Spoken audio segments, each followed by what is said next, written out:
सोलापूर पुणे जोडणारा राष्ट्रीय महामार्ग जो आहे तो काल रात्री 11 वाजल्यापासून बंद आहे। त्याचं कारण आहे की सीना नदीला जो पाण्याचा महापूर आलेला आहे त्या माध्यमातून हे लांबोडीचा जो पूल आहे त्या पुलाच्या जवळपास पाणी वर आलेलं आहे व जो पाण्याचा जो स्पीड आहे प्रवाह आहे तो वरचढ वाढत चाललेला आहे। आपण पाहू शकतो दृश्याच्या माध्यमातून की पाण्याचा प्रवाह फार मोठा आहे आणि त्या माध्यमातून तो पुलाच्या जवळ पाणी टेकलेलं आहे। पुण्याच्या काही वेळानंतर ते पुलाच्या वर येऊ शकतं।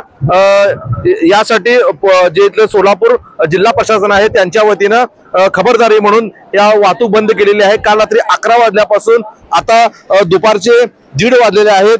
आतापर्यंत देखील सर्व वाहतूक बंद आहे। जवळपास 7 ते 8 किलोमीटरच्या रांगा लागलेल्या आहेत। एसटी असेल, ट्रक असेल, फळबागाच्या गाड्या असतील त्या सर्व रात्री 11 वाजल्यापासून इथे थांबलेल्या आहेत। एसटी मधले जे प्रवासी आहेत त्यांचे हाल होत आहेत, ट्रक ड्रायव्हर असतील किंवा फळबागा घेऊन आलेले शेतकरी असतील त्यांचे हाल होत आहेत। एकंदरीतच या पावसामुळे सोलापूर शहर जिल्ह्यामध्ये शेतकऱ्यांचे मोठ्या प्रमाणात नुकसान झालेलं आहे।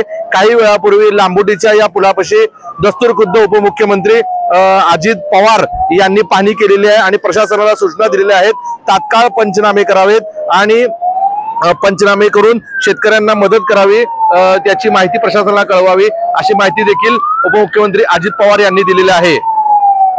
काही वेळाने इथलं पाणी कमी होतं का वाढतं हे पाहणं महत्त्वाचं ठरणार आहे। परंतु सोलापूर जिल्हा प्रशासन असेल किंवा येथील स्थानिक जे सामाजिक कार्यकर्ते आहेत ते इथं थांबलेले आहेत आणि स्थानिक जे गावकरी आहेत आणि वाहनधारक जे थांबलेले आहेत त्यांना मदत देखील त्यांनी आता सुरू केलेली आहे। नवराष्ट्रासाठी विशाल भांगे, सोलापूर।